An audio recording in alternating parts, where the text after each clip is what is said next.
இந்த மந்திரத்தை 27 முறை சொல்லணும். முதல்ல விநாயகரோட நாமத்தை சொல்லிக்கோங்க. ஓம் கம் கணபதே நமகன்ட்டு விநாயகரோட நாமத்தை சொல்லுங்கள். அதுக்கடுத்தது உங்கள் குலதெய்வத்தை அழைங்க. ஓம் ஐயனாரே நமக்கு. உங்கள் குலதெய்வம் பேர் ஏதோ அதை சொல்லுங்கள். அதுக்கடுத்தது இந்த சந்திரனுடைய மந்திரத்தை 27 முறை சொல்லுங்கள். ஓம் ஸ்ரீம் க்ரீம் ஹம் ரம் சம் சந்திரதேவாய நமக 27 முறை சொல்லுங்கள். ஒவ்வொரு முறையும் மொத்தம் 27 நட்சத்திரம். சந்திரனுடைய நட்சத்திரம் மொத்தம் 27 முறை சொல்லிவிட்டு ஓம் ஸ்ரீ மகாலட்சுமியை நமகன்ட்டு ஒரு 11 முறை சொல்லிவிட்டு உங்களுடைய தேவை, ஏதாவது ஒரு தேவை, நியாயமான தேவை. எல்லாருக்கும் வாழ்க்கையில் எனக்கு எல்லாமே இருக்குப்பா, நான் நல்லா ஜாலியாக இருக்கேன், எனக்கு எதுவுமே தேவையில்லாம் கிடையாது.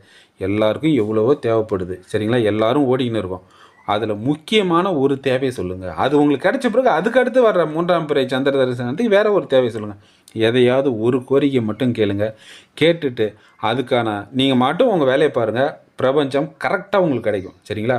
அதே மாதிரி எப்படி அவர் அந்த ட்ரைனிங்கில் ஒரு டைம் ஒரு